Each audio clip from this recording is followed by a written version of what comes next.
Hey everyone, welcome to the channel. Today I've got a long one to share with you. I had the good fortune of running Australia's first FlutterFlow Developer Group.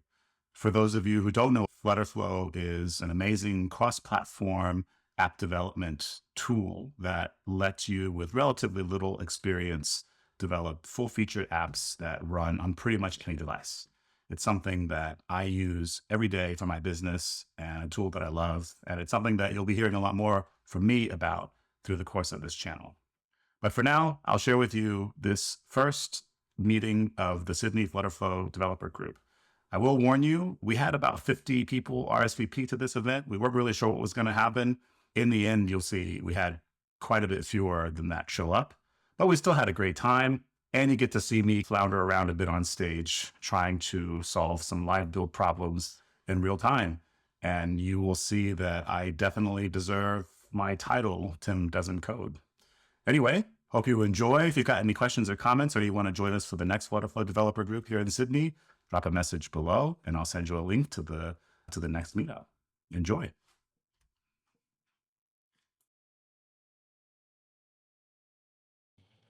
Cool. All right. Well, look,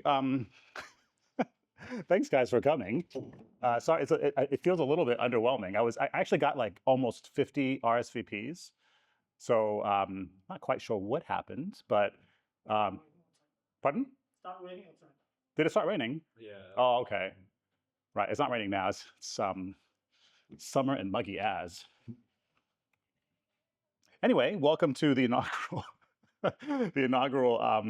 FlutterFlow Developer Group. I put together some slides because I kind of was expecting it to be a much bigger event, but maybe we can switch it up a little bit since there's only a few of us. I did just want to like start out with introductions, just as a getting started type thing. I'm Tim. I am the founder. I'm one of the co-founders of Core Coach. We're using FlutterFlow to build Core Coach. It consists of myself, and I've got a couple of remote devs in the Philippines who are also working with me. So we're using FlutterFlow in kind of like a collaborative build environment. And yeah, I've got like a background in like the fitness industry, in startups. I used to work here at UTS Startups with Chris.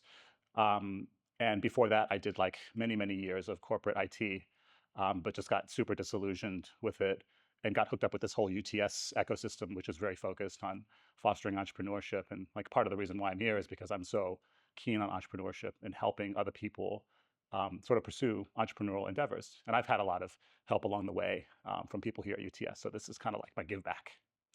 So that's why I'm here. Anyway, we'll just go to the next person. Easy. Okay. Cool. I'm Chris. I currently work for Remarkable, which is a disability tech accelerator. Before that, I also worked at UTS Startups with Tim, and I'm just interested in the startup ecosystem as a whole. I've also had a background in just personal app development previously. So a few years ago, I looked into FlutterFlow, but back then it was very underdeveloped, so I kind of moved away from it. And currently at the moment, I've been getting back into app development, particularly SwiftUI stuff, but also jumping on obviously all the AI craze, and just thought I would, yeah, look at some other tools as well. So keen to learn more about what FlutterFlow looks great now. So yeah, keen to learn more. Cool. I'm Imran. I'm currently building a social media marketing business. Recent member of UTS Startups. I've only been here for about 4 weeks or so. Never developed an app before, but keen to learn. Do you have a coding background at all? No. No. Okay, cool. So you're a truly non-technical founder. Yes. Nice. Yeah, my name is Alan. I've been a software developer professionally for like 14 years. I just recently came to Sydney. It's been like 6 weeks at this point. I came here for work in a company called Safety Culture. Oh yeah, cool. They're like one of the they're like a darling of Australian startup. Yeah, so I tried. So I've been a full stack developer for multiple years. Done in software infrastructure, a lot of that stuff. I always had trouble with the mobile development space.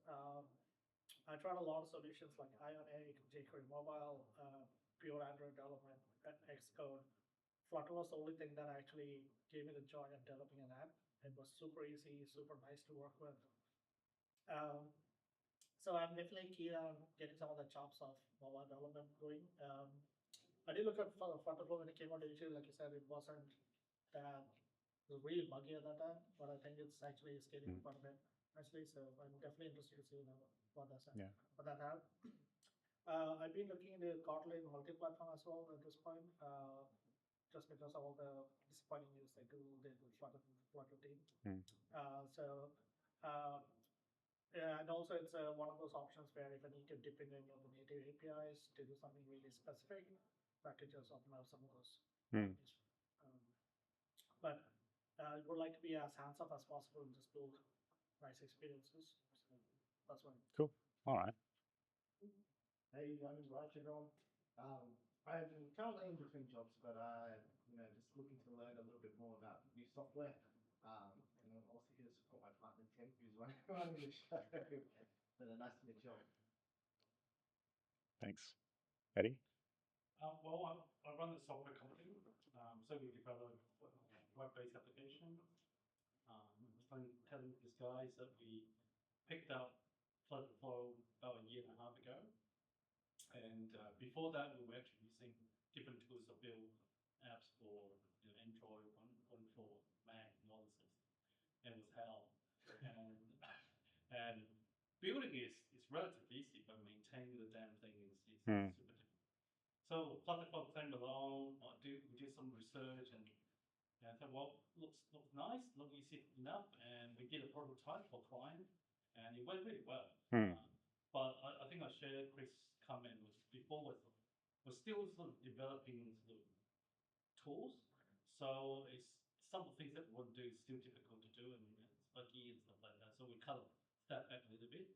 And I also found that the resource on the net, both in Australia, pretty sparse compared to other tools. Yeah. So when I see a FlutterFlow meetup group, I jump to it. It's like, who's crazy enough to get behind this product? So that's how it is. Okay. Well, that's really cool. Thank you for that. I didn't really talk about my experience with FlutterFlow. Actually, all of you who have touched Flutter or FlutterFlow have more experience than I do, because I only even became aware of FlutterFlow in November last year.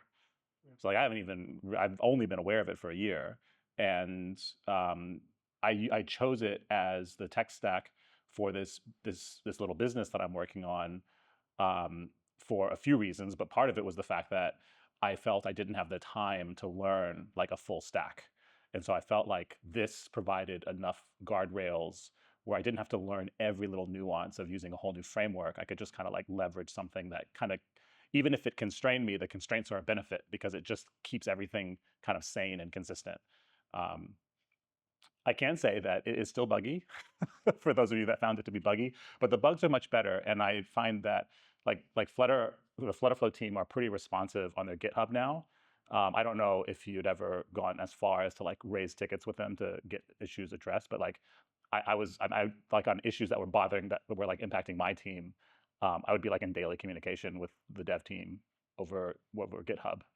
So they're pretty good about it, and there's like very regular releases, but like lots of bugs. Like even I was planning on doing a live build as part of this because part of my goal is to like, convince people that you can actually build legit mobile experiences and to some extent web experiences, although my understanding is that FlutterFlow is not a great platform for building web experiences. Hey, mate. Just need a number to verify. A number to verify? Whoever signed the paperwork to send it through us. I don't know who it was because I submitted the no, I don't need that. I mean, it could have been any number of people. It could have been. Contacting us until we verify it ourselves. Right. So that's the procedure you have to do. Okay. So you need the name of the person who sent in the form? They're telling me you gave them the number of someone, it's the wrong number or something? I gave them my number. Oh, I don't know. Okay. Is this to get the doors open? It's to get them unlocked. Well, look, I put my number on a sign on the door anyway, so if anyone comes up, they'll just ring and then I can go open it. So we'll just do it that way then. All right, thanks, mate.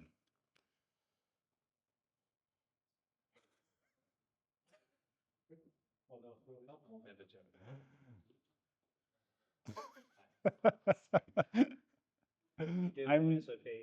hey. What would we do without SOPs? Yeah, I know, right? Look, I already know what happened. It's like I have to submit. It's funny because I used to manage the team that would have handled this process. So like I know what happened. Look what happens when you leave. I know, right? It all just goes to custard. Where was I? Oh yeah, I was planning to do like a live build, and even as I was like practicing the live build, just so that it didn't go totally off the rails, I found a bug. So, but it's with a really new feature. It's like using Supabase real time. So I kind of give them some slack. They only just upgraded to Supabase real time in the last few weeks. But anyway, so given that it's a much smaller and more intimate group with people who have a higher level of familiarity with this tool than just like, oh, how does it work? Like, what would you guys like to get out of this? Like, what motivated you to come? To be honest, I wouldn't mind doing that because it's been Okay. a while since I've Yeah, we can still do that. interacted with it. I've done it twice now because I have a workaround for the bug I found. Oh, okay, that's I also, I don't know about anyone else, but I've only previously used Firebase, and so I went on their website and I heard you reference Supabase Yeah. before. I saw that on there, but I'm not sure what that is. Yeah. Okay. Yeah. Um, I build on also, like, Supabase do you because it's a know crutch. apps that like use it? Because I was looking, I didn't Google, I should have. But like, I'm curious if there are any like companies that everyone knows of that currently. Do you know? What's Supabase? Supabase, I assume, is like a database. database. Yeah. Yeah. It's like a fully hosted, managed Postgres database. And it's pretty good. It's got strong documentation, decent community support. Yeah. So anyway, we can do live build. You were saying like you were curious about like why Supabase? Yeah, well, I was just curious. It was like the two main ones. Yeah. I'd seen Firebase before. I hadn't heard Yeah, Supabase, yeah. but the fact that they put them both there front and center, I assume Yeah. it's got to be good in some way. When I made like my personal choice behind Supabase was twofold. One, like when it comes to backends, like I don't have a modern app development background. I've got a 20-year-old computer science degree, which means I came up in Java and C++, like well, really C. Like I think I did a lot of my projects in C, and I've got I did a little bit of React Native, but I never went into like the NoSQL space. I used to like build apps back in my corporate life in Oracle. And so being an RDBMS, like a SQL-based database, I feel more comfortable in a SQL world because I've actually done that kind of stuff before. And Postgres is an open source SQL database. That was reason number one, was because I kind of had a better intuitive understanding of the backend. The second reason is that it's open source. So like being in FlutterFlow, you have full exportability of your code. That's what. Right, and then you get just like a fully baked Flutter project that you can just take out and you can run with it with real devs. And running on Postgres, it's all open source. So you can there was no lock-in. Whereas if you were, for example, to deploy on Firebase, you're completely beholden to Google, and their pricing structure can oftentimes change in really dramatic and nasty ways. I keep checking. People keep glancing over there. I'm like, is he looking at me? And then Supabase's pricing is like super reliable, like super flat. And so, did they own Supabase, or is that Who? Does who own Sorry, Supabase? did you say it was open source? So Postgres is open source. Right. And actually, even Supabase's stuff that they put on top of it is open source. You're really just paying for their hosting. Right. Okay. Yeah. You can also download and run Supabase locally in Docker containers on your Mac, and it's super easy to install. So if you want to build a local dev environment where you're running against that local database, and then you can connect it to your hosted database and do just push your changes straight from. It supports GitHub. It's a pretty robust backend, and like it's a very different paradigm. Like if you didn't grow up doing SQL and things like triggers and constraints, it can be a very different kind of world to learn. But it solves a ton of problems with like data handling and data consistency that you would have to solve with a NoSQL database. But you're going to have to solve those problems in code. Whereas with SQL, it's a little bit. Well, anyway, when we do the live build, you'll see a little bit of SQL anyway.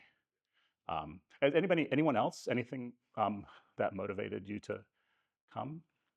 Yeah, I mean, we use well, it's a self-developed software based. Yeah. So we got a lot of sort of endpoint API anyway. Yeah. So we thought, well, to make a mobile app, why don't we use existing APIs to build this? So that's our approach. Yeah. So rather than using the Supabase or the Google Firebase. yeah, then we're just using API and talk to our data center, our database, which is MySQL, all that sort of stuff. So we don't have to learn a new thing. Yeah. So we already know that it's working. You know, get me something in terms of Yeah. So that's the approach that we took, Hmm. and at the time it's a bit inefficient in terms of the way they return data. So Can someone just give us For the live build, I had this graphic. So we don't need to talk about any of this shit. I know, right? Like I worked. I'll give you a link to the Canva. This was my like live build slide. I feel like I started on the tightrope.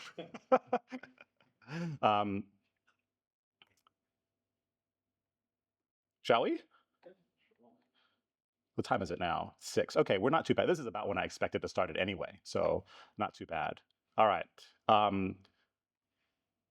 If you want to do Supabase, you can always create a new database. You just go database.new.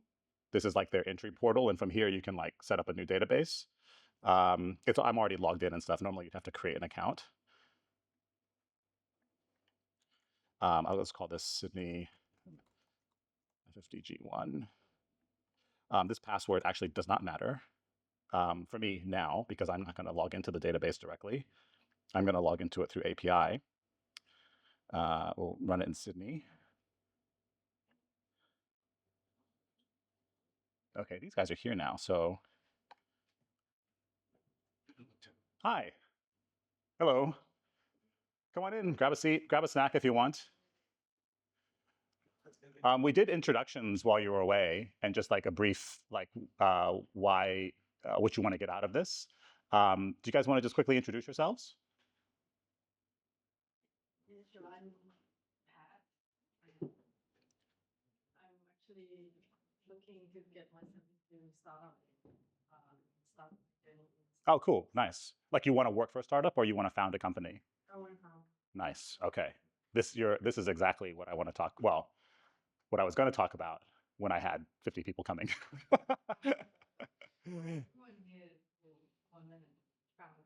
Yeah. Well, pretty much, yeah. And your name?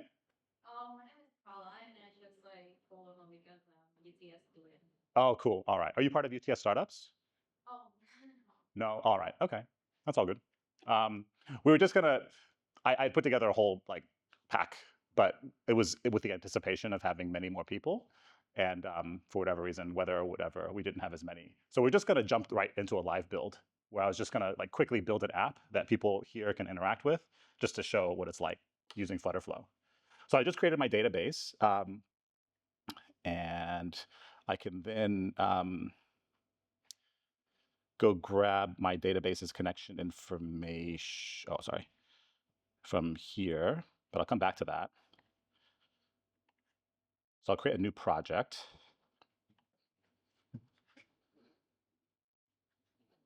It's actually disorienting working in this little screen. I usually use a 32-inch monitor at home, and so like this.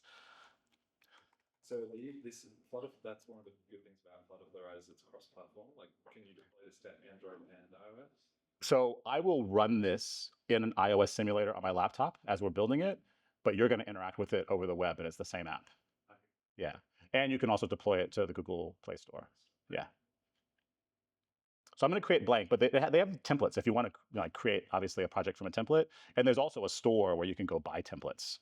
I haven't bought any, but that's something that they're really that they're starting to push more as they like deploy libraries and whatnot. I'm not going to set up Firebase because I'm not using Firebase. I'm going to use Supabase, but I am going to enable the web, and I'll just use the default theme. And then that just drops us off into the builder. And FlutterFlow itself is on Windows as well? Yeah. So you can actually use this interface in a browser. It's the exact same experience. The only thing in a browser is you can't do local run. So you can't like compile the project and run it in an emulator, but you can do everything else, including run the app in a web like simulated phone. Yeah. So for those who are like not familiar with these types of platforms, it can be like super intimidating because there's just a shit ton of buttons, but it's actually pretty straightforward. There's like inspector type stuff on the right, which is just whatever you have selected, the options for that thing. You've got your canvas in the middle, which is the screen that you're working on. And then you have sort of your object browser. So these are all the widgets that are built into FlutterFlow. You can create your own widgets as well. This is the widget tree that shows the pages that are in my project. and the various components that are in the page that I'm on, and there's just a whole bunch of options. The first thing I'm going to start with is linking this up to Supabase. And you can already see like the integrations that are built in, right? So now all of these come with limitations. So you wouldn't get super, super excited. We're discovering that some of them are like even Supabase, we had prior to this updated version that just got released a few days ago, we had a lot of custom code in our project for Supabase specifically because it didn't implement all the features we wanted. But basically all I need are I just need the base endpoint for Supabase, and I need my anonymous key. I don't even need my service role. FlutterFlow does support, it's not going to give me a schema because I haven't created one yet, but FlutterFlow does support the ability to authenticate. All the different authentication providers that are built into Supabase, you can use those for authentication in your app as well. So for example, you can authenticate with Google, you can do email password, you can do phone, like email OTP, there's all different kinds of options, which again makes Supabase a great option if you're familiar with this kind of environment. So you're using Supabase authentication instead of Firebase authentication? So in our app, Core Coach, it's all Supabase. The backend's all Supabase, no Firebase at all. And I'm going to try to get away with that, but we haven't implemented notifications yet, and you probably know that I'm going to probably need FCM. I was going to try to use a third-party tool to get around that, but I'll probably end up doing FCM eventually. And crashes, is there an option to crash? Yeah, you can actually link up to Google Analytics. You can do Crashlytics. Like it's just a native option in that setup panel. Yeah. So this is Supabase. This is just like the SQL editor. I'm gonna, like I could just build this schema myself because it's not that difficult, but the app, I'm gonna ask it to do it for me. So the app I wanna build, please create a schema for a upvote system. I want a table for topics and a table for votes. One entry in the vote table per vote. Okay, so it's giving me some stuff. It's okay. I'll make some little changes to it. I don't find Supabase's AI to be particularly smart. I do all of my SQL development using Claude, but this is close enough. It saves me some typing. So I don't need a description. I'll get rid of that. I don't have users. I don't have any kind of authentication. I don't need a vote check. I also don't need any created at information. I'll get rid of this created at as well, just to keep my database nice and simple. So, up and down. The votes still need up and down. Say that again? Sorry, line number 13, you need to add the vote value, whether it's an up or down. Oh, I'm just going to do an upvote. Every vote is an upvote. Yeah. Because it would be very easy to you could easily extend it to do that. Yeah. You already had all of those fields mapped in there. Yeah, but I'm making it simpler so I don't have to build as much. But so if you're not familiar with SQL, then like SQL is a language that's designed to represent data in a very human readable way. So it's just exactly what it says. I'm creating a table called topics. The topics should contain an ID column of this type. Here's some information about how it's created. It should contain a title column. It should be text. I don't want the title to be null, etc. So and there's no additional code. You don't have to like say, if title is null, then throw error. Like it will just handle it for you with just these 2 words. This is one of the benefits of SQL, is that it handles a lot of the conditions that you might normally handle in your backend for you just through the definition of the schema. Sorry, that's going to give me an error because I highlighted something and I was trying to run the highlight. So those 2 tables have been created. I can see the tables here. They're just here. And if I go back to FlutterFlow and if I get my schema, I can see them. So they are there. So I'm ready to start building. So I'll try to build super quick. I'll try to say what I'm doing as I go. Stop me if I'm going too fast. So if just like any kind of sort of layout app, like if you're familiar with Figma or anything like that, columns and rows, containers, flex, all the same stuff. Different quirks, but basically all the same stuff. So I've got a main column, great. I want to add some stuff to that column. Let's say the first thing I want to add a text field. text field, great. Text field, I've got lots of options. Maybe I won't specify a width. I don't need an initial value. I'll leave the fonts and all that stuff the same. The hint text field, yeah, not a fan of that. But maybe I'll give it a label. I think I already passed the label, didn't I? Maybe I'll give it a label of new topic. And that looks good for now. Let me add a button as well. So, because I want a button to be able to submit my vote base or submit my new topic. So I just call this button add topic. Okay, already it looks like poo, so I want to make it look nicer. In order to I want these two things to be on the same row. So in order to do that, I basically need to add a row for them to live in. So here's a row, and then I want my text field in the row, and I want my button after the text field in the row. And so now they're lined up together. Okay, still looks a little bit like poo because like who has the button right up against it. So I can just add some spacing. Cool. And shouldn't have elements right up on the edge of the screen. So maybe on my column, I'll just add some global padding all the way around so that I've got a little bit of room away from the edge. Okay, not too bad. I'll continue with my UI elements. I want another row, so beneath this add topic, I just want to show all the topics that people have submitted. So I'll add, in my column, I'm going to add another column. And in this actually, I'm not gonna make this a column, although I could. Instead, I'm gonna add a list view because I want a list of things. And then in that list view, let's say I will create, I want to create a little box that has like the title and then a vote button and then some stars in it so that I can see the titles that people have submitted and I can see the stars that people have voted. So I'll just start adding stuff and see how I go. I want one thing over the other, so I'll maybe start with a column. Inside the column, I want some text. I'd like this text. I actually want to, okay, now we've got something interesting. I need to bind this text to my database. I want the text to be the title.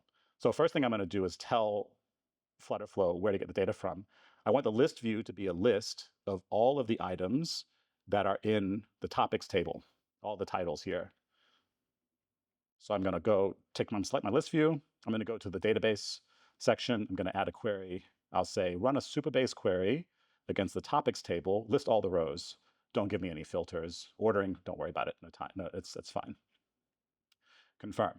So now what it's done is it's automatically now generating entries based on the fact that I'm running a query against like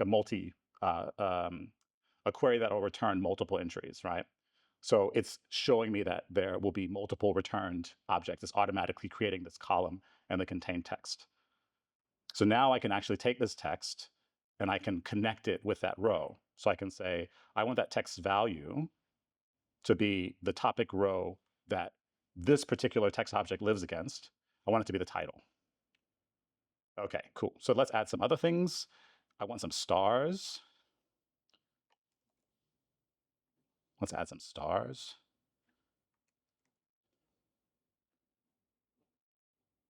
Probably make the star look like a gold star, because that's what we do.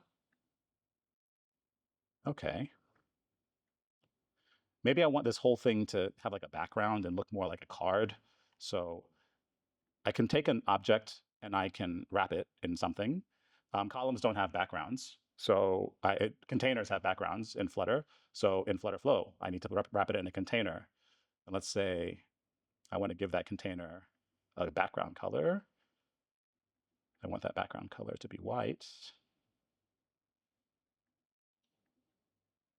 And again, maybe I need to clean up the formatting a little bit. It's looking not so nice.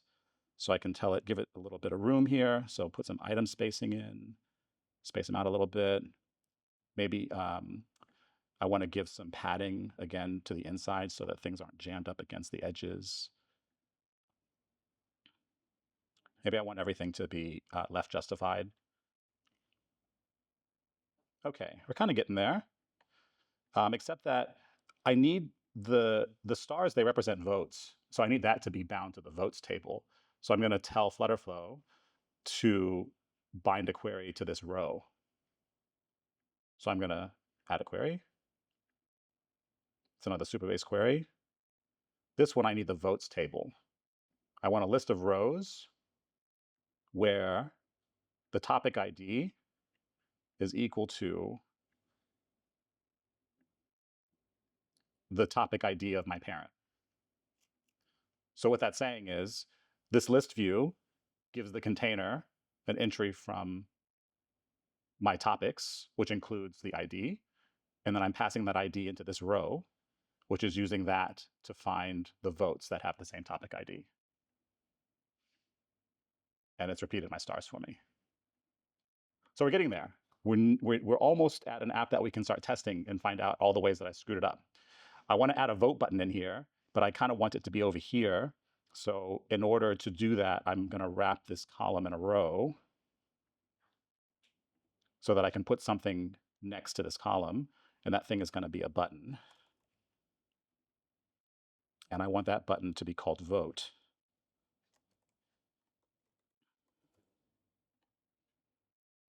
All right. There's lots of Flutter is I don't know if Flutter is unusually picky about the way that it formats. I do find occasionally I run into issues trying to get like certain like for example, getting things to have infinite width tends to be, or infinite height tends to be a little bit of a challenge if you don't fully understand the stack. This is perhaps one of the biggest disadvantages of using a low no-code development environment like this, because FlutterFlow is actually just building Flutter projects in the background. And if you don't understand Flutter, then a lot of the way that these objects relate to each other and the limitations and constraints can be a bit confusing. It's something that I personally am still learning.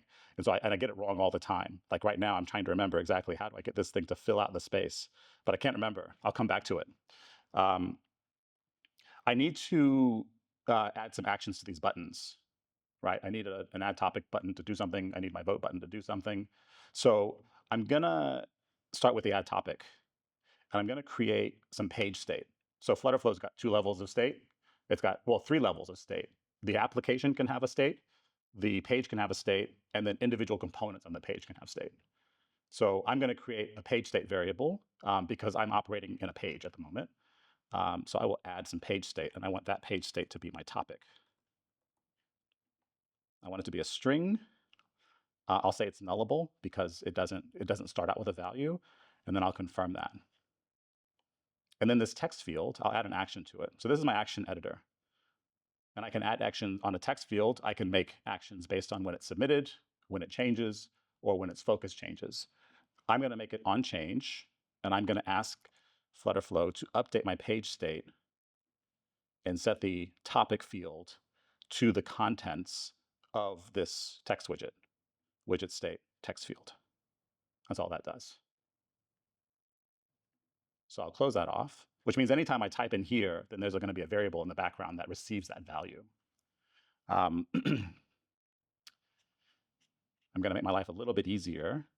You have options for various reasons. Like if you were to link that action to some database action, you probably don't want to run the database action every single character. So you can add delays. I'm going to explicitly set a 0 delay because I'm just working with page state. It's local. So I need to do something with a page state. I'll say I want to add a topic. I want this thing to do something.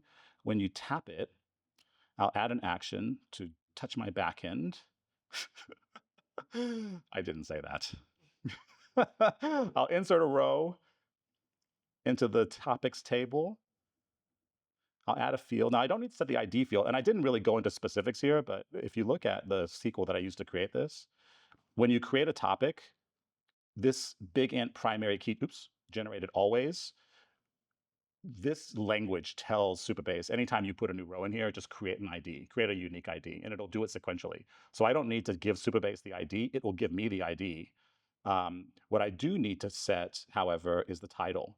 And I want the title to be this topic variable that I've stored. And that's it. I'll save that. All right. I think this is enough maybe. Let's let's take a run break and see if any of this stuff works. There's several different options on doing this. The one that I'm using here is called local run. This is available when you're running the desktop app. You can local run on a virtual Android or iOS device. Obviously, you can only do iOS if you're on a Mac because there's no emulator for Windows. So I'm going to add my iPhone emulator there.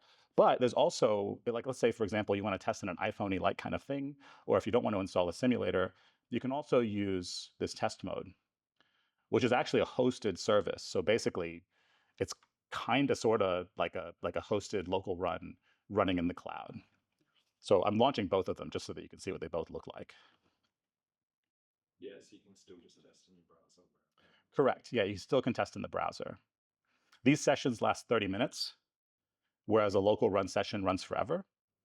And with local run, you get access to Flutter dev tools. So you can run the debugger against that code if you like, and eventually you'll run into bugs that you can't fix just by like trying to look at the action editor. You actually need to look at the code to diagnose what's happening. It'll be very difficult to do that in the web-based version. Do the states reset every time you run it, or are they persistent if you replay it? So page state is not persistent.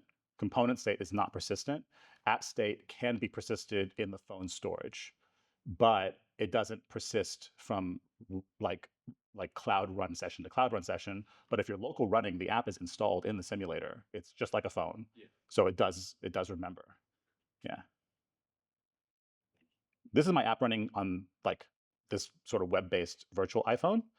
And this is the app running on my iPhone simulator. So you have those options. I'll add a topic. Let's see what happens. Top pick.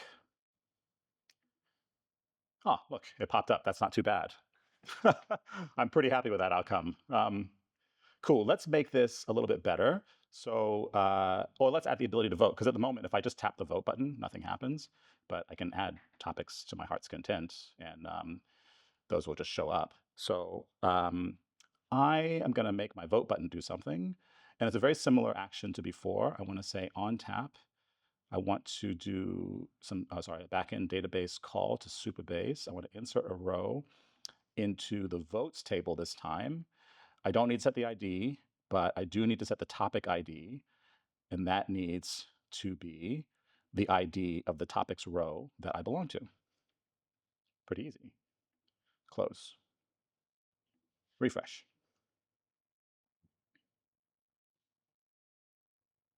Just to show that this is actually building a real project, you can actually go and look at like the Xcode build running behind the scenes.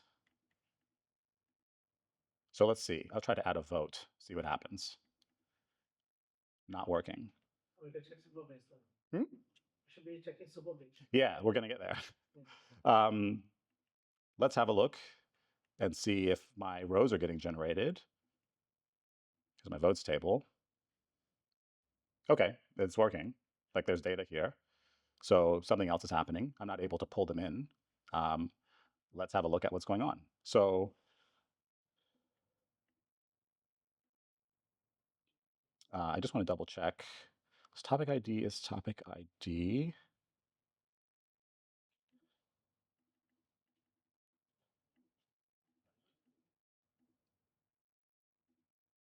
I was just trying the other button, and I can see some votes for the other button. So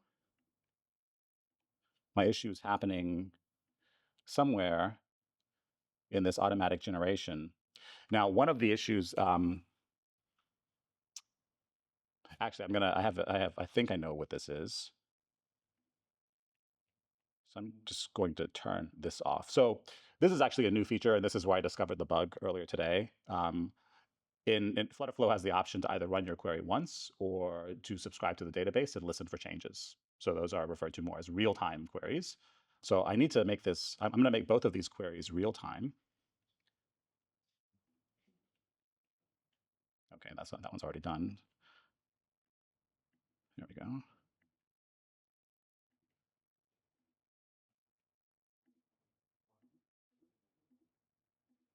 Restart. Oh, look at that.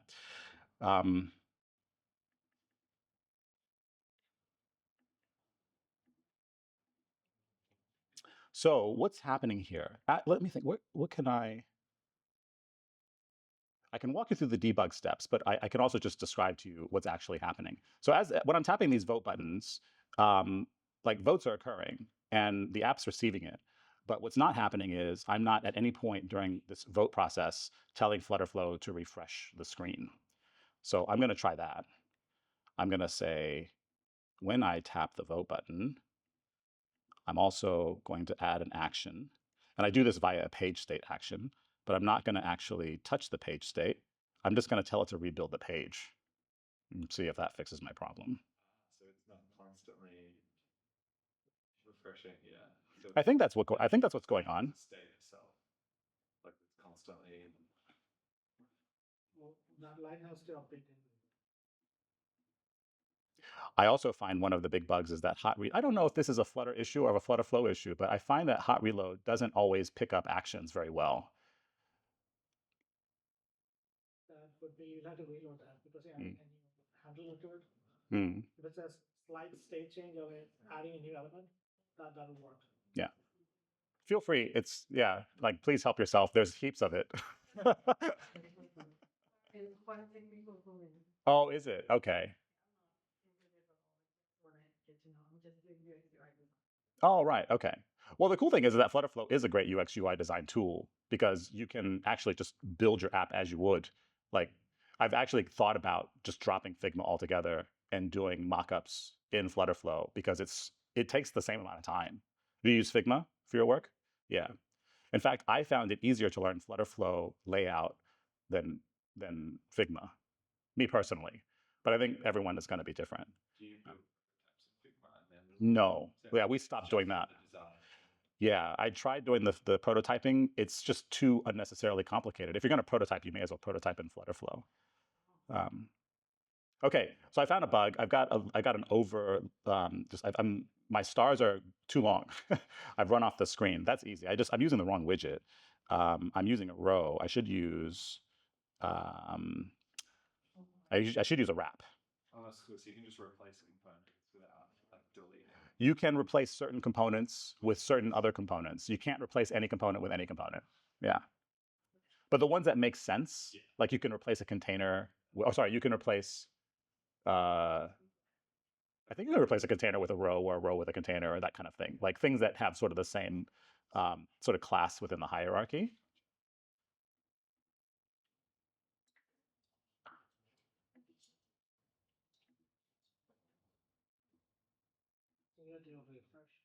If you change the whole UI. Yeah. Let's see. I'm going to see if it'll let me do a hot reload for me. No, it's not happy. These are the joys. Is this still so much better than it used to be? I have no idea what it used to be like. I'm kind of curious. Like, okay. This is like very useful. How does super-based pricing go? Well, you can there's basically a free forever tier that if you go to database.new, that's what you create. It's very slow. And so like once we started building out our food database for food logging, we had to go to paid. There's also constraints on like your like pricing, or sorry, on size. Like we use quite a bit of storage because of all of that. But yeah, if you're just building like a basic app like this, you could totally go to prod on the free tier with this. Yeah. Okay. So I've somewhere I've allowed my containers to overrun. I got to figure out where I did that. It might be here. I think for you just need the number of. Can you not just show the number of votes, right? The number of stars or votes. Oh, I could do that, but then I'd have to write an API to actually do the counting. Yeah.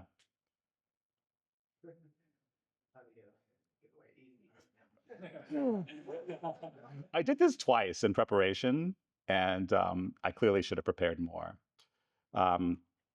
I did find in the end I had to convert this into a component to actually make real-time work both at this layer and at this layer.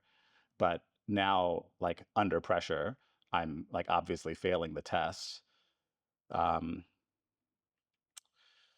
let me just see here if I can figure out why is this thing overflowing. There's lots of like you do have access. So if you're a super Flutter dev, then you probably wouldn't struggle too much to figure out where the issue is happening because you have access to the entire Flutter dev tools.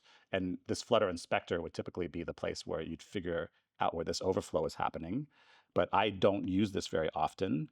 And so, like, I know there are errors in here. So if you just click on The other one, sorry.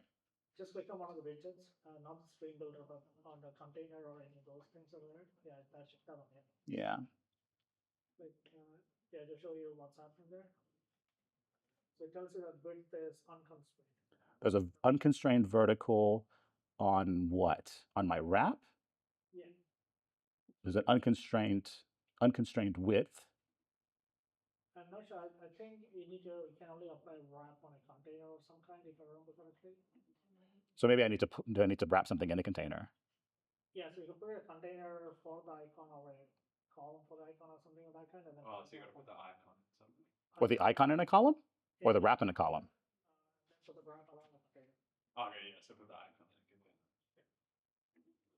I didn't have to do that this morning. I'm not saying that they should fix it.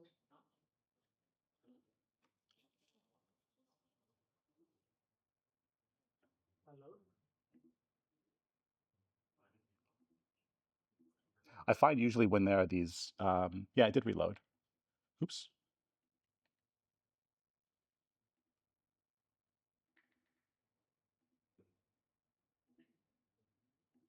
Aha. So something else that's really important is that tables in Supabase are not real-time by default. So it helps if you're using real-time queries against Supabase tables to actually enable real-time. That tends to make things work better if you remember to do that in advance. So I'm just going to restart the app so that it The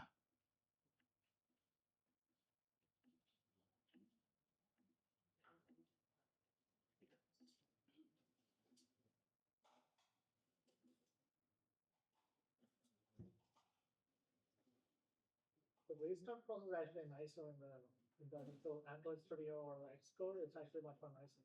Is it?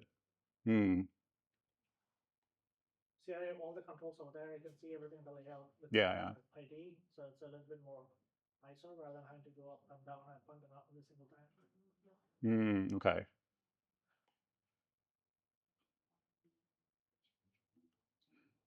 Okay, now let's see if at least if I add a topic, does it show up automatically? And it does now. So now all I have to do to redeem myself is to fix this overflow issue. So there's both a vertical and a horizontal overflow happening.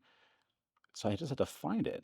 So, what did putting the icon in container do? Not what you were trying to do.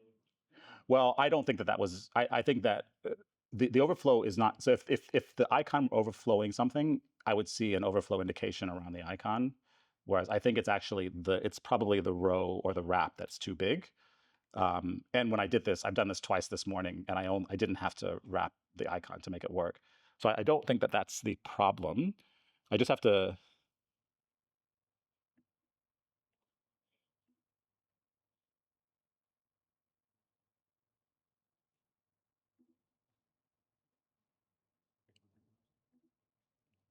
Yeah, this is awesome. So what does the Flutter dev tool say? Hang on. Actually, I wonder. Okay, we can open up DevTools. I might need your help to navigate through it, though. In the inspector? Yeah. So click the front. Yeah, that's the text. So it tells you where the problem is. So the text height is unconstrained. It is inside of a column. that has padding and then a row. See, that's what the problem is. So the width is unconstrained for the column. Is that what it's saying? So it's inheriting from the padding, I think. So we need to fix the top. The list view. Container is fine. This is where we have now. So this is the issue. So you see the yellow ribbon on the side? Yeah, this is the overflow. Yeah. So it's saying the width of, well, it would be the width of the column in the row, right? But I think that's inheriting from the based on the dev tool. So maybe put the wrap on the row, maybe that might work, or wherever the error is. What about this?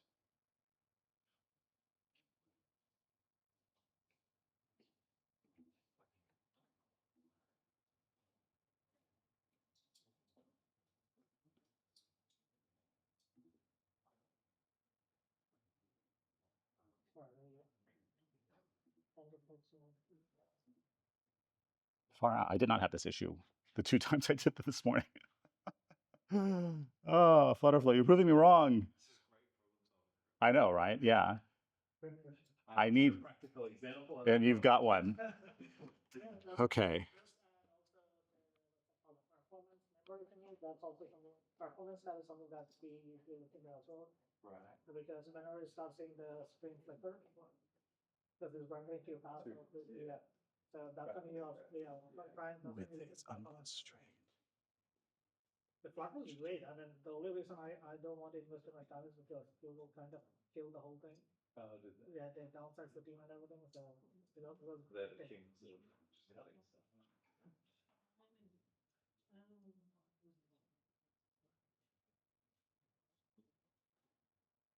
compared to React Native, this is at least. Yeah, I never got configure history. I never.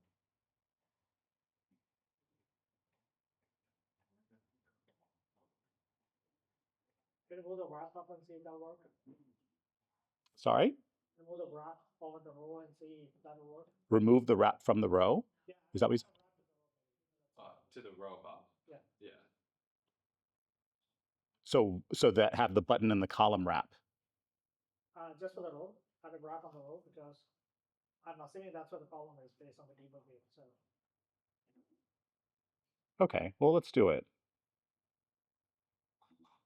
Is that what you mean? yeah, that's what the debug tool said. So Because I think that the row is just an object in the wrap. There's only one row in the wrap, so nothing would happen. yes, but then once you add something which has properties like wrap or resize or border or things like that, it does affect things down the tree. So that's why if you go back to the dev tools and click on the widget details tree just next to the layout explorer. Layout Explorer. So, yeah. So this has all those details in there which tells you what goes where, how things are set up. So it tells you the properties there.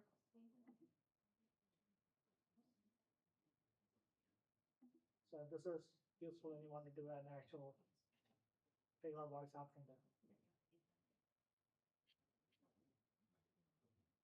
Yeah, okay.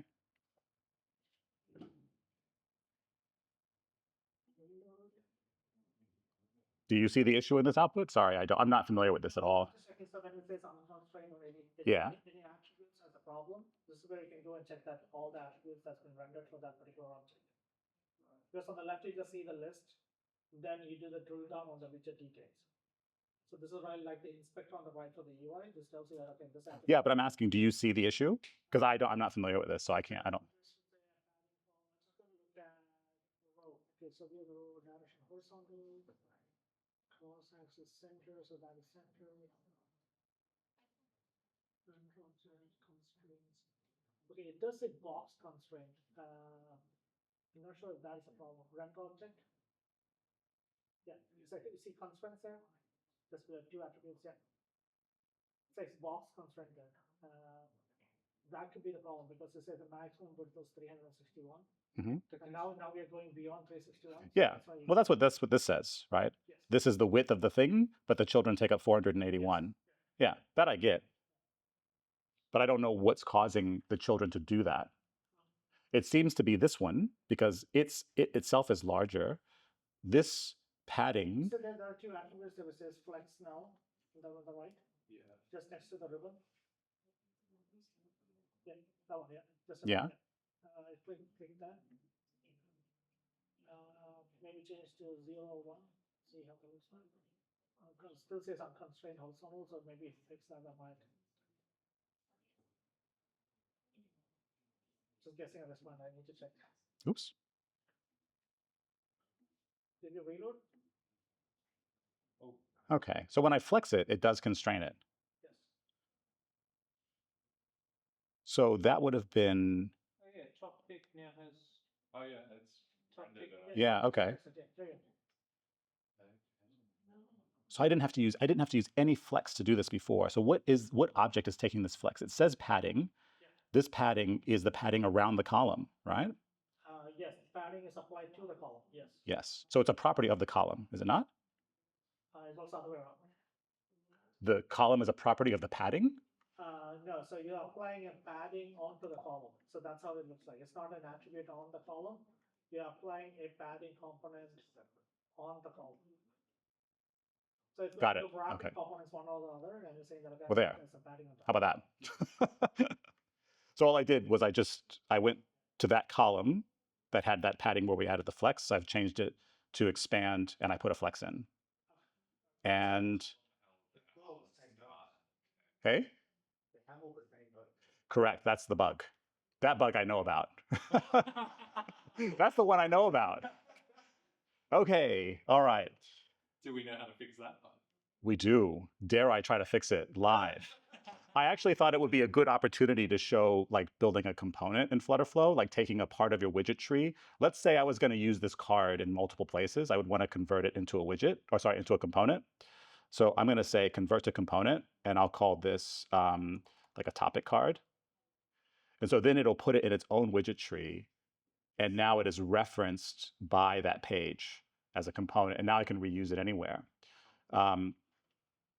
What I So because that's in a list view, it just made multiple. yeah, that's it. That's it. Yeah. So so then all I need to do is just like make these parameters a little bit more sensible. So like this parameter is actually the title, and this parameter is actually the topic ID. I'll save those. And then this query here, it's correct, right? So now I've basically just turned that thing into a component. Now if I go back to the page where I was referencing it and just make sure that I'm passing in the correct parameters, title and ID, yes. I'm also going to give it a unique key so that each object in Flutter like renders independently. So I'm just going to give it a unique key, and this needs to be something that is guaranteed to be unique for all of the children. So in that case, it would be the topic ID. So I'll confirm that.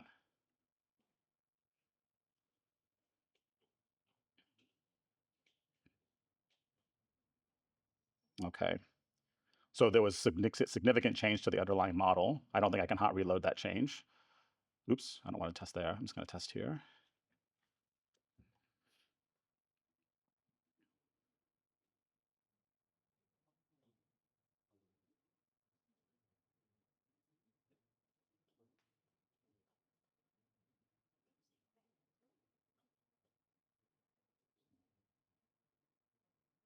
This has been happening since the last major Xcode upgrade. I don't know why it happens. It doesn't seem to cause any issues.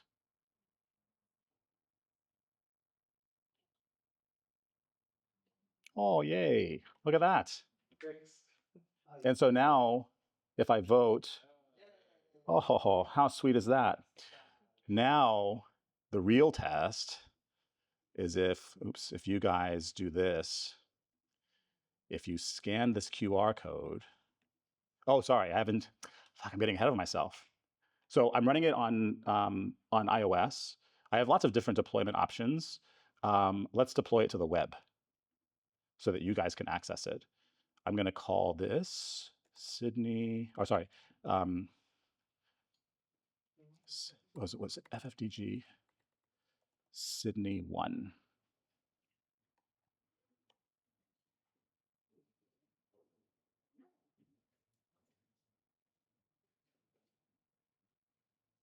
If I wanted to deploy this on iOS, once you've set it up, like you set up your Apple Store account, you just put your IDs in. When I go to deploy up new versions of Core Coach, I literally just press this button and I walk away for 5 minutes, and then I come back. I get an email from Apple saying you need to go like fill in the certifications. I just tick the boxes around encryption and stuff, and then I click next, and then it's there. For the Google Play Store, it's even easier. I literally just click deploy the Google Play Store. Cross my fingers because it fails about once out of every 2 or 3 times. But if it fails, just do it again, and then it works. And then all of my test users get notified, and they can update the app. Do you use any other rollout tools like Fastlane or something else? Does FlutterFlow or do I? No, as part of this deployment, do you do any of that stuff? No. So on the back end, the mobile deployment stuff is happening through a third-party app, and I used to know the name of it because when I've run into issues, I've had to debug it, but I can't think of it. But there's like a provider that allows you to just sort of like upload projects, and they have like a cloud farm that just compiles and builds it and pushes it out for you. I can't remember the name of it. There are a few providers, so I'm just Yeah. which one you're using. Yeah, I don't remember, but it's in partnership with FlutterFlow. You don't have a choice there. You have to use the tool that they pick, or you can just download your code, compile it, and deploy it yourself. You can do that too, but I choose not to do that because I'm lazy. Okay, so it's published, which hopefully I got my QR code right, which means you can scan the QR code, and maybe you can see the app too. No, because it's running on the web. Yeah. Somebody please tell me that comes up. It does. Oh, sweet. I haven't tested it, it'll work. Look at that. Okay. Well, actually, I'm going to delete everything from the database just so we have a clean slate. Yeah. So let me just get rid of all of the topics. Yeah, same. Are you guys on Android? Yeah. Of course. Yeah, same for me. Spinning, but actually there is a text field in the add topic. I Yeah. won't add it to. Oh, you cleared it. Okay, I've cleared all the topics now. Yeah, try to refresh it. Yeah. No? Is it still just spinning? I lost it. Can I get the QR code again? Oh, yeah. It clicks back.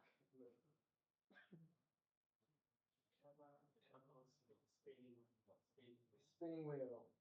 Oh, The text field comes up and the add button comes can you add something? Does it work if you add something? Ah. Did you definitely, like, is this from a previous build when you? No, I definitely deployed. I think it is, because this is add topic. Oh, You give him the address. maybe I got the address wrong. Yeah. Can you guys try FFDG Sydney 1.flutterflow.app? That's what our that's what the QR code is. Oh, that's hilarious.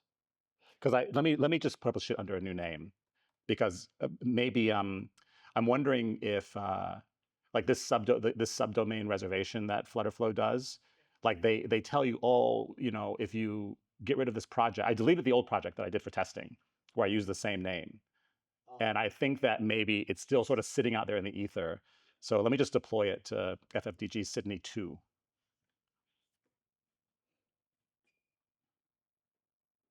Same address, but change it to a 2. Just change it to a 2, yeah. But it's still publishing, so it'll need another minute or so.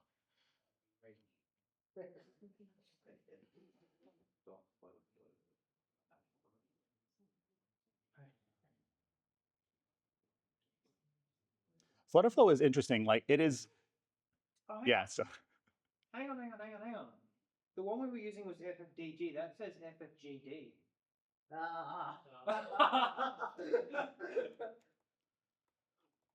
But we didn't link the QR code. oh, but the QR code I generated earlier. Thank you, Imran. DG Sydney 1. Yeah. Go ahead and try FFDG Sydney 1 and see if that works. But it's still publishing, right? Well, it's publishing to FFD. It's FFGD 2 is what it's doing right now.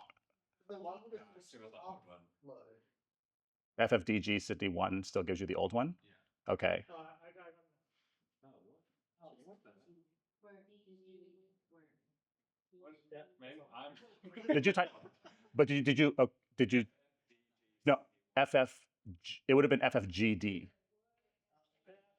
Sorry. FFGD. So is this one GD Sydney 1 or DG Sydney 1? GD. What's running? So what I already published is FFGD Sydney 1.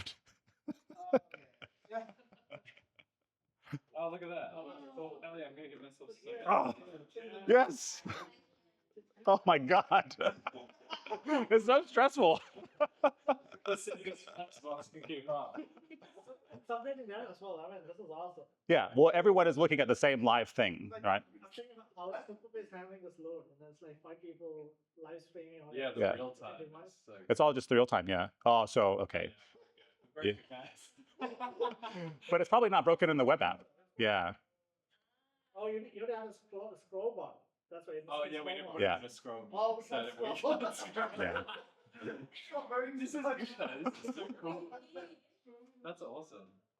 Well, so you get the idea, Yeah. right? Like, That's so good. okay. This did give me slight like Apple live on stage when everyone was on the Wi-Fi and Steve Jobs is like telling everyone to get off vibe. So there's like, have you seen that? I haven't. No. Oh, God. That's so cool. And we broke the Flexbox too. Oh no. So this is What is Tim the Mason? Is that you? I don't see the overflow ribbon on the bed. Can you? Sorry. Say that again. The overflow ribbon doesn't show up on the bed. Yeah, we didn't get Interesting. Yeah. Okay. I think it might be debug release and prog release, because this is running on the debug mode. And when you publish it, You can see the vote. It could be. Stays in the middle every time. a lot of stars. That is a lot of That is a lot of stars. That's a lot. That's a lot of undeserved stars. There's a whole lot of failure here. But look, I mean, the bottom line is that, like, despite all of the live demo issues. The problem with It's the a- lack of scroll is I don't even know if my topic's been added yet. Oh, right. It's working. It's there. Look at the database. Let's see. Yeah. Just out of wrap. So No. it's not scroll. Got to get as many stars in before the scroll as possible. Oh, that's the issue.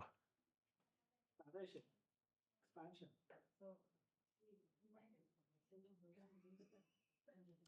So now the scrolling is fixed on my end. Yeah. And so everyone is on. Now I'm gonna let's see if I can do this. Everyone is currently on FFGD Sydney 1. Yeah. Did I type that right? Playing Yeah. click.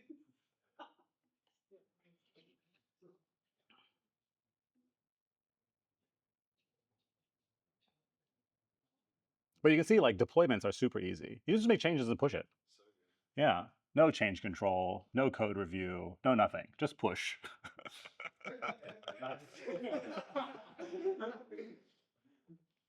Do it on a Friday at 5. Let You're sweet.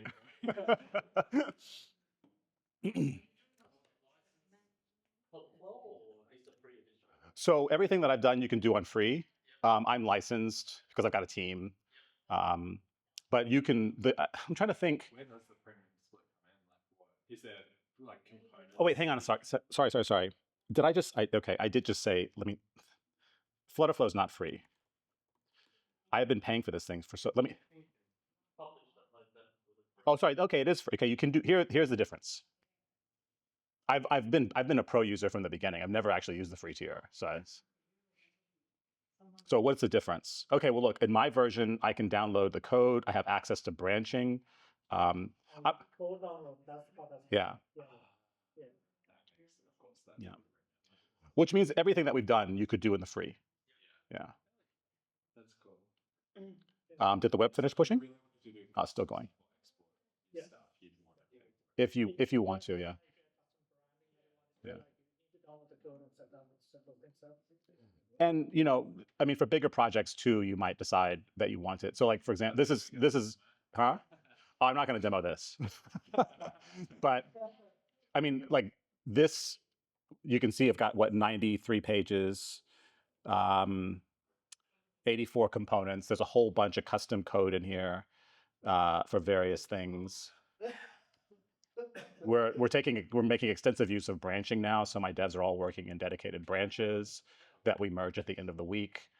You can collaborate inside this tool, so you can leave notes for other devs to address issues, and then it just shows up. This is per branch. You can have comments per branch. It's a good question, actually.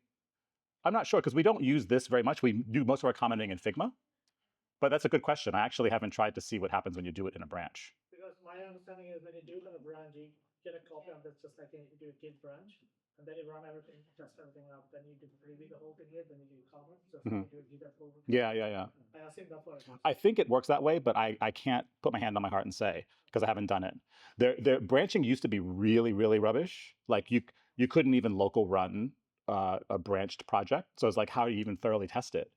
But that's fixed now. So they've been pretty good about adding in fixes. They did have animation support recently as well. Is it Animations. the animations? That's just on For like Lottie animations? Yeah, that's in there. They did that's not easy. They did make But you could have always done that custom. You could have always built a custom widget. Yeah, and it's not that hard.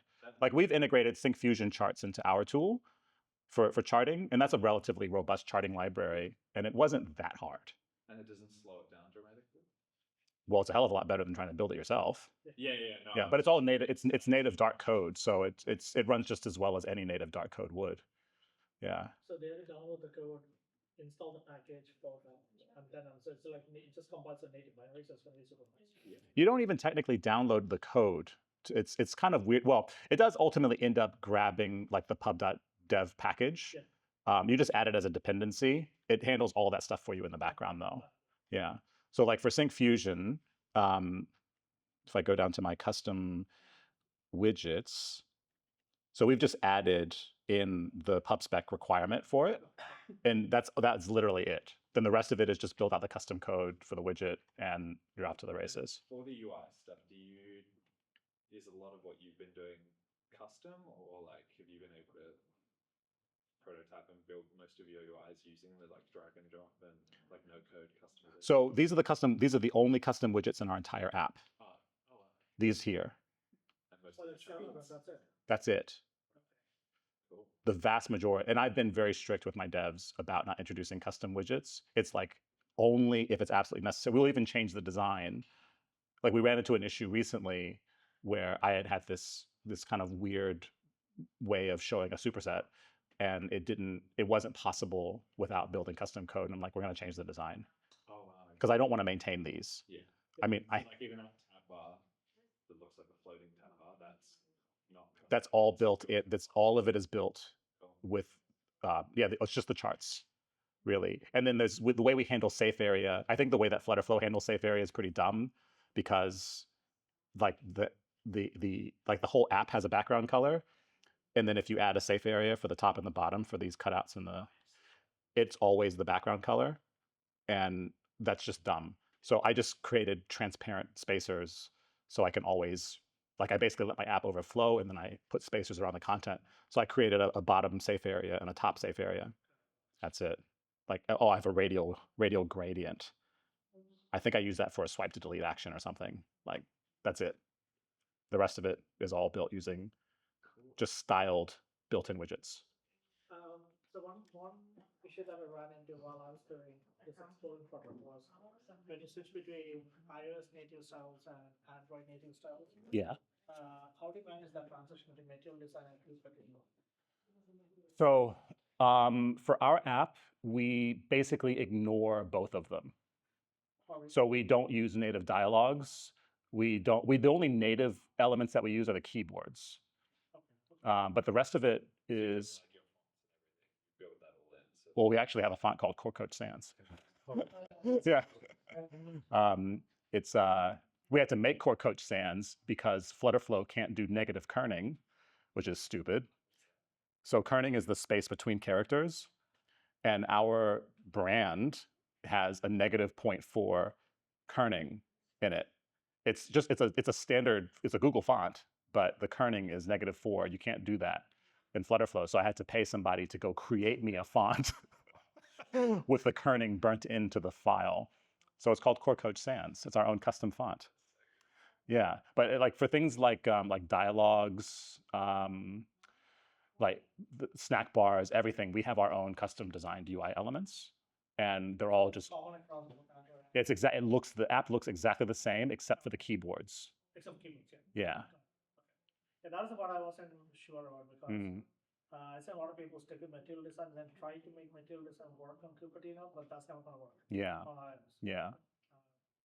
But then if you try to be too iOS-y, then it looks really odd on Android. Yeah. Yeah, it's gonna be super weird on Android. So There are a lot of apps in our space, in like the fitness and wellness space, where they have like completely the app just defines all of the UI elements, and so we felt pretty comfortable going down that road for us personally, and also like we like the idea of being able to control brand identity pretty carefully. of course. Yeah. Yeah, I mean, even though most people in fitness are on iOS, we still decided just to make it our own in the end. And I think most users don't care. I think designers get really up in arms about it. So like if a designer were to use our app, they'd probably be like, "Oh, this is wrong." But it's like, yeah, you put it in the hands of a regular user, and they're just like, "Oh, this makes sense." No, as long as I know it doesn't stand too much, it doesn't stand out too much. Yeah, that's right. And that's what I because iOS has a really nice polished look to it for pretty much all the thing and goes really well with the ecosystem apps. Android, it's a wild west stuff. Yeah. Yeah. So when you try to put this nice polished UI into Android, it like stands up really bad because you're just using the same crap all the time. What did you say about notifications? Because I swear I heard someone say that about a tool like this before, that it was, I don't know if that was different though, because it was web-based, and so it was hard to get like native notifications. But did you say earlier, I thought you said something about. I was saying that I'll probably end up having to use like some kind of Google Cloud service in order to do notifications on Android. Oh, on Android. Yeah. Why is that? Well, I mean, in the first instance, they require it. So I'm pretty sure that Google require you to use Fire Cloud messaging in order to do it. I think that normal notifications already, right? just in order to, if you have a Google Play app, you have to use Google services in order to do the notification. So even if, and what I was saying before, there's a tool called OneSignal that I'm hoping to integrate at some point. Have you used it before? I heard of that big. Yeah, yeah. And I'm not 100% sure. I haven't done the looking yet, but I think they might offer kind of like a wrapped solution where you just have one pane of glass that you push your notifications through, and they handle all the backend stuff. So they kind of like, in a sense, handle the FCM for you. That way, I don't have to deal with it. Yeah. So you don't actually need to use FCM if you don't want to. The key thing is, because there's a lot of battery saving features built into the OS, if the OS determines that your battery is going down, it'll start killing all the apps in the backend. Right. So even if you have a background thing running, just listening to notifications or periodically forwarding any notifications, that'll just get killed. Right. So if you use the Apple has a push notification service called APNS, Google has its own stuff. If you use that, it will fall and it will pop up on its own. That's pretty much all the work, but it has its own rate limits and a bunch of other stuff involved. So it's usually go between a mix of use a wrapper or use the FCM thing. Yeah. FCM has limits, so you can't just randomly start pushing around massive volumes. That's not going to work. And so something like this, it's compiling in Xcode, right? Correct. Yeah. You get everything you build, but in Xcode files, is that a thing? Like, can you convert this all to Swift? Well, when you say convert it to Swift, what do you mean exactly by that? So, like, could I, for instance, I don't know if this is how it works, but like the component of that button, add topic, can I see, even though that's drag and drop in this, can I see what that would look like? Because I'm assuming it has to compile it in Swift. Yeah, so if you So I'm going to open this project in Xcode now. And let me see if I can even find it, because I never look in here. I have no idea where to look. Maybe main. I think you can change the view because it shows things differently. Yeah, it's one of those ones. I think if you go to the very left though, that folder, yeah, and then start clicking through like main, and then so it doesn't, it builds it in a. I actually try app delegate because App that's the delegate, Swift yeah, file. that has a Swift file. App delegates here. Oh, this is object So it doesn't build at all. This is object receipt. Yeah. Although I mean that makes sense because it wouldn't be compiling it in Swift UI. So I was just curious if you could. So, but that's one of the features of Flutter was like export your code. Mhm. So what, like code languages doesn't let you export? What is exported? Oh, sorry, that's not what I want. Oh, maybe I need to do it from here actually.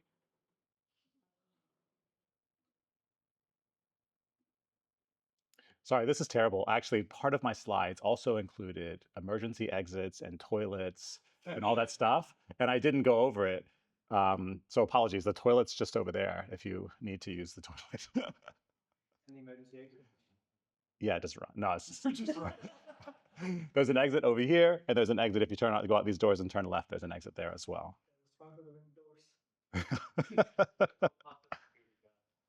Yeah, just stay out of the other building because you'll have to explain yourself before you can free yourself from the emergency. So the actual like the Dart code is in here in lib. So Dart is the language of Flutter. Right. Yeah. So if you. Flutter is the UI framework similar to Swift UI for Swift. Yes. Right. So Dart is the language similar to Swift. Yeah. Flutter is So when you write custom widgets, for example, you're writing them in Dart. I don't know enough of the technical details around how Dart gets compiled into an iOS app or an Android app, but it is actually compiled code. So it's not sitting, my understanding is that it's not sitting in some like virtual runtime, that it's actually getting compiled native. Yeah. Combine actual machine code. That's what Yeah. Yeah. And so something like if you ever design components in Figma or whatever. Yeah. Is there like a plugin that'll convert a Figma component to Dart? Yeah. All right. Yeah, you could do that. Then if you did that, you'd have to import it as a custom widget. Yeah. If that's, yeah. All for custom stuff is what Yeah. I'm doing. Yeah. Because I mean, ideally, I would just build it. But yeah, like some kind of naming convention to make sure that the import works correctly. It's just going to be extra massive. yeah. And honestly, like This is awesome. when I had my first team, the first team I had working on this project were a couple of freelancers working through Upwork, and like I got frustrated with them when they started telling me things like, "Oh, you need custom code for this. You can't do that. Like, FlutterFlow not the right tool for that." I'm like, it doesn't really make any sense, like logically why. And what I found was like people who don't try will usually fail to create the look that they're looking to create. But like when you look at our app, like there's like, for example, this page is like everything in this page is just a regular widget that's been styled. At every single page, well, I don't like many of these pages don't look awesome from the start because, well, I guess the authentication pages look okay. Every single one of these pages, sorry, it's having to download all of the, like all these pages are done just using regular, I built these actually, just using regular styled widgets. Like these are all the onboarding pages. Some of these, hey? Really crisp pictures are really nice. Like this is when you're looking at your nutrition plan, like you can see meals, you can do pie charts. We've got progress bars. That's coming soon. Actually, that's sitting in a branch that's actually being worked on now.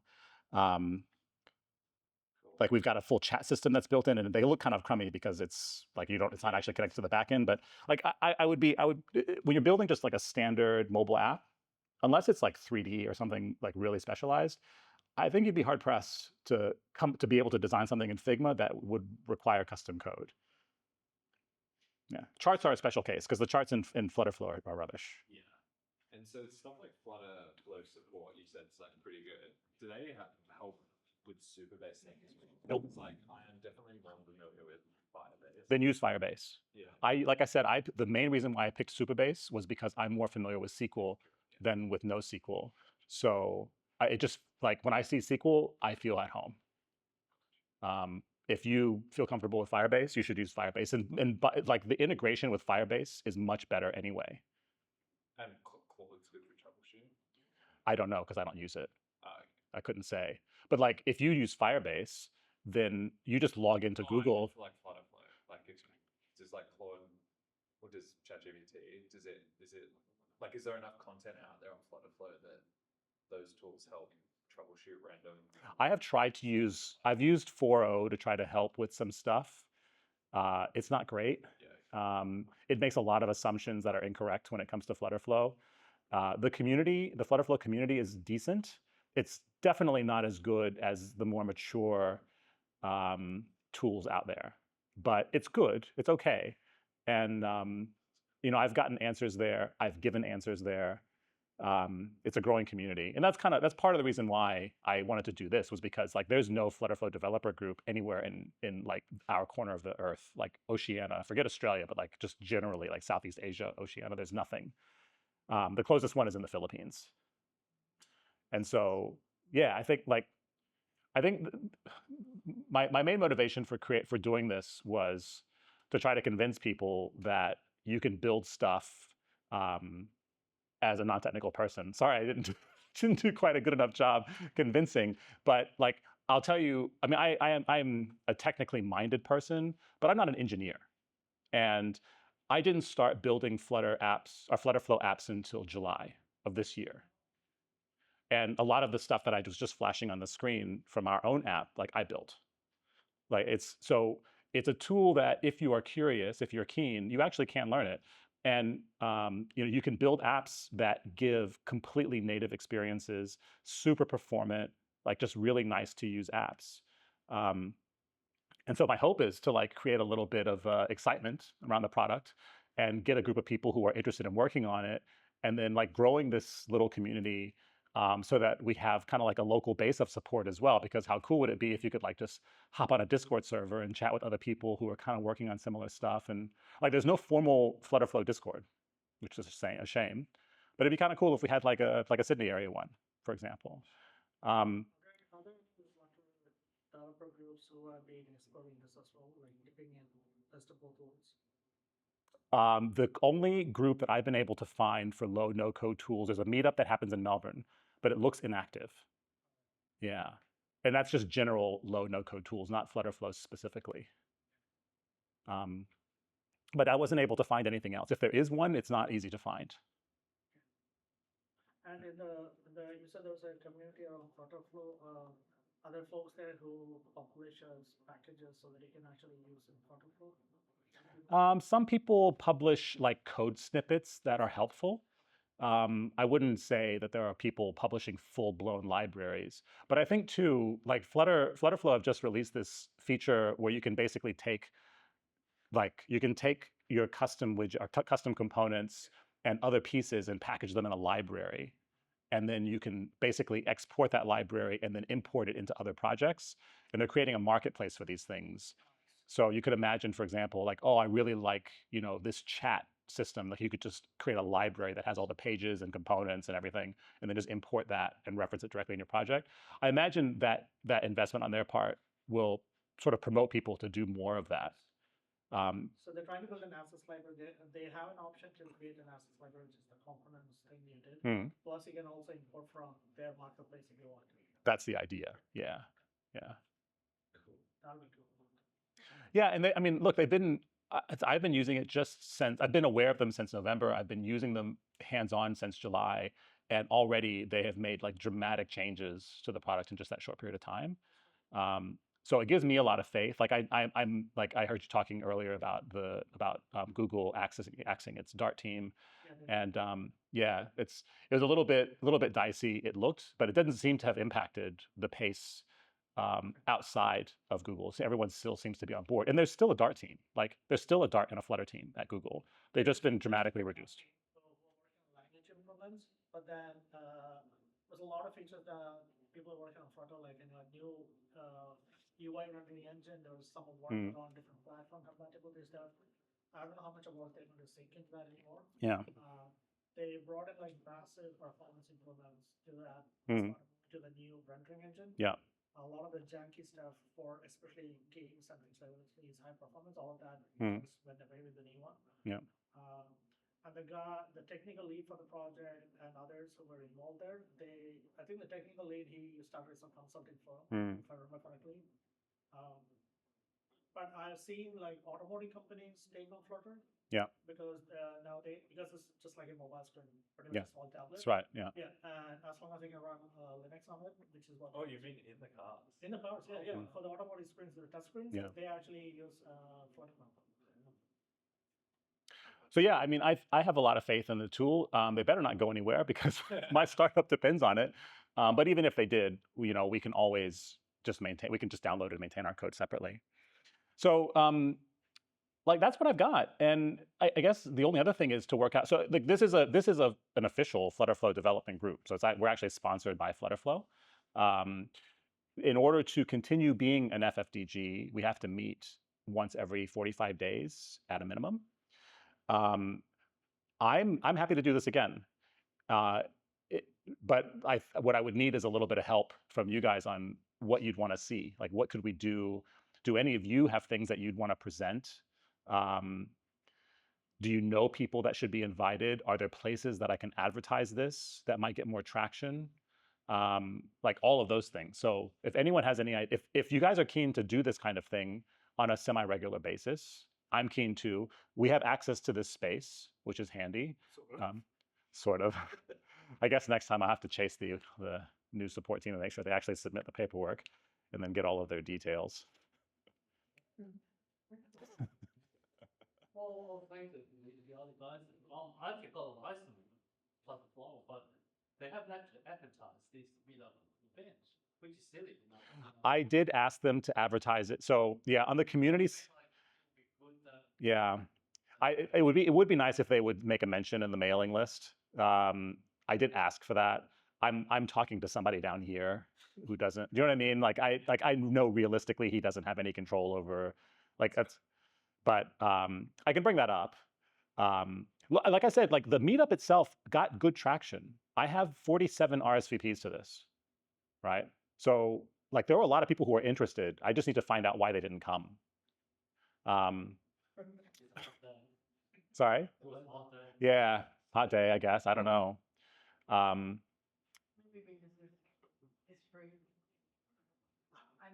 Yeah, people sign up because it's free. Yeah. This is free. Yeah. Well, that's why the food. I was hoping that the food would be like people would come. I did read that on the thing, and I went, I'm impressed. Yeah.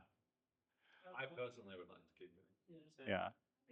Do we have any kind of startup events happening where we can do any kind of workshops, like help any of those folks launch an app during some of those events?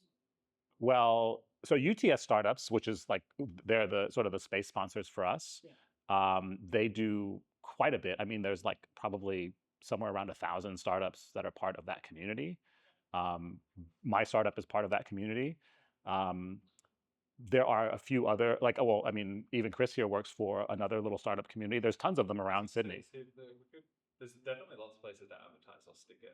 I think, like City of Sydney has a cool events page with random events. Yeah, no, I was thinking more like, I've been to hackathons where a lot of teams trying to build mobile apps or web apps or things like that. And I've done workshops in those places saying that, okay, build that app in like 10 minutes or 20 minutes or 30 minutes. Use something like this, no code tool to just drag it up and create your stuff, right? I've tried it in the past stuff. I've done that for IoT. We have all this really nice, we just npm install everything and then you just, especially run everything up on a web browser, that's good enough for a hackathon. We can do the same thing for the web as well. We don't need this implementing, right? We can just do it for the web. So then, if that is happening, I would say I'll see him after sometime in the new year because it's going to be Christmas soon. So yeah, I think January is it's not going to have a December event. Yeah. Yeah. So if there are occasions there where we could go and do a workshop, I think that's a good opportunity. Yeah. Okay. We workshop this space, right? Yeah, we can absolutely. Someone else is organizing that, so a lot of people coming in. Yeah. Yeah. Is there a better place to? Can we create a Discord? Is that? annoying? I don't find it annoying. No one really has but- to manage it. I'm just thinking because like if we had any questions right now, we'd have to DM each other, I guess, which would be. Well, there's the meetup. Like we can talk in the meetup. Oh, I haven't actually used the app. I just do it online. So is it like You can do it on the web too. Well, not chat, but like it's like messages. Yeah. I've been posting in there furiously to. I don't think there are notifications. Yeah. So unfortunately, like unless you go log in and look, you wouldn't know. I don't know why they don't have notifications. But we can also create a Discord. I'm happy to do a Discord. I'm on Discord all the time anyway. Yes. Well, I'll create one then, and I will post a link to it in the meetup. But you have to look to see it. Someone who actually attends to the meeting and get into it with not everyone. So maybe they, Oh, make it exclusive. create more traction. Like exclusive group. Okay. So then I can only send the Discord link to you guys, is what you're saying. This is how initially. Yeah. I suppose it is better than if one of us has a question and we put in the Discord and it's not 70% of people that just joined but haven't actually been to one of these things and seen what the software is. Yeah. Well, look, why don't we just solve that problem now? Yeah, we'll just do it now. Action bias.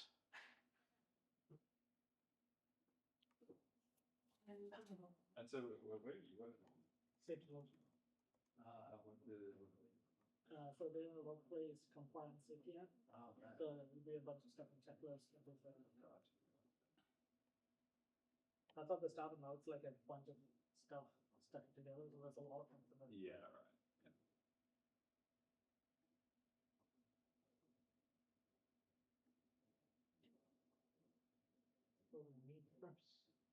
Updating the slides as we go.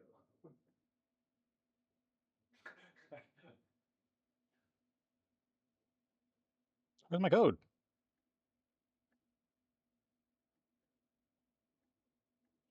There we go. I did not even think we could do that. Join that. Hey? Everyone use Discord?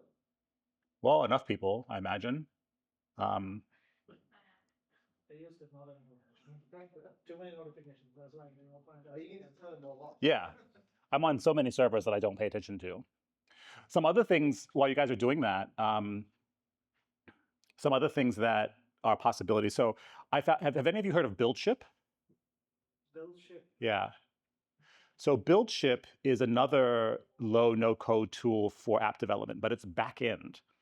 So it's like node-based back-end development. One of the co-founders, her name is Harini, and she lives here in Sydney.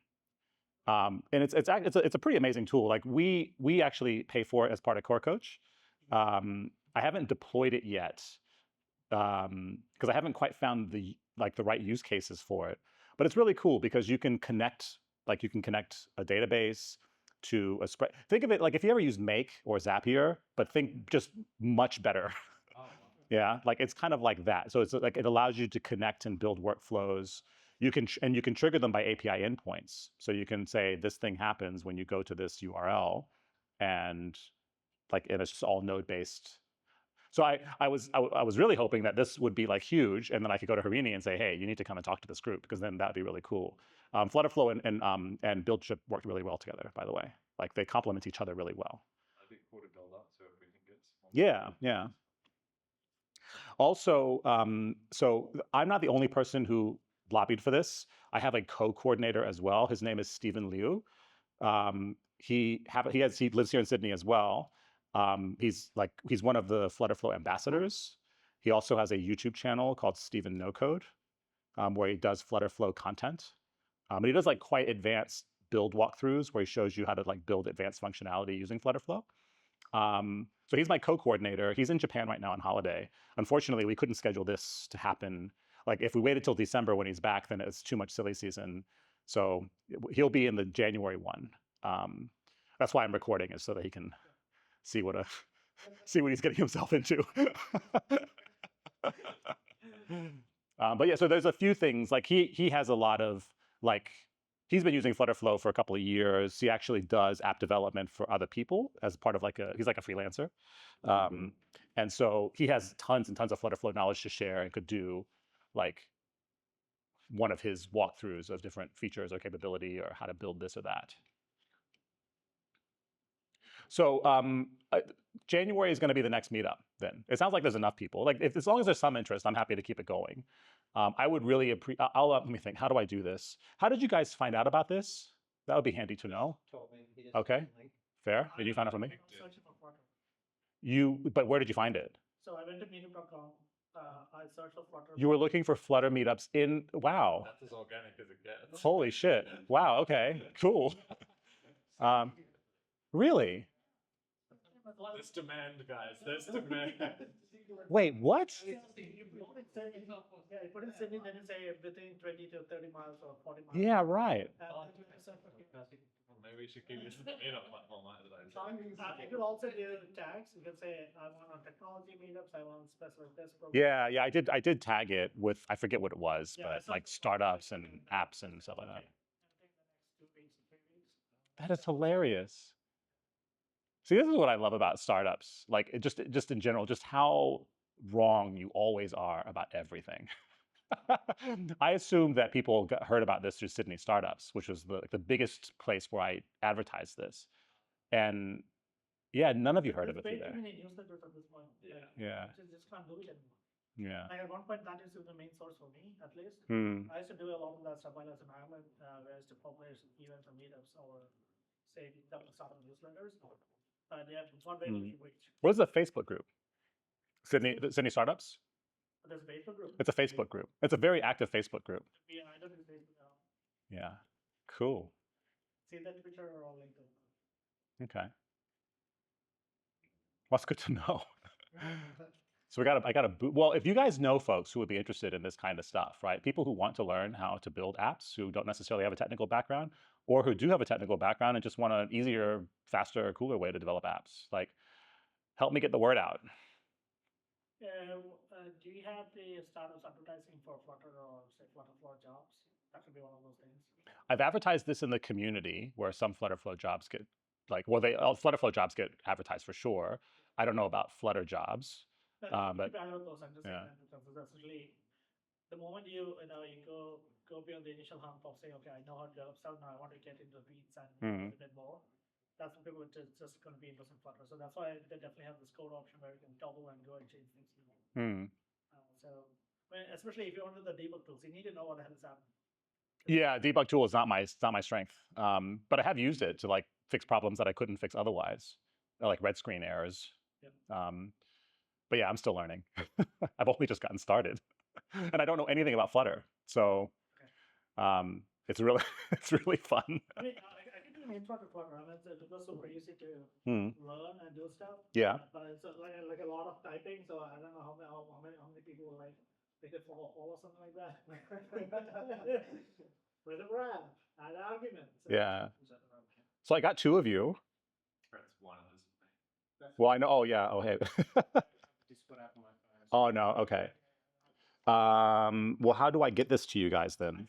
You took a photo. Okay. Does everyone else who needs this have it? Can you add to the meetup?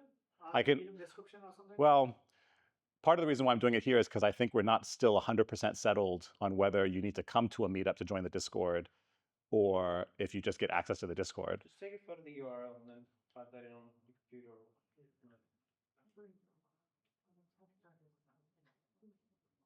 So does everyone have a copy of that? Yeah, just make sure you've got a copy, because I don't have a way to get in touch with you otherwise.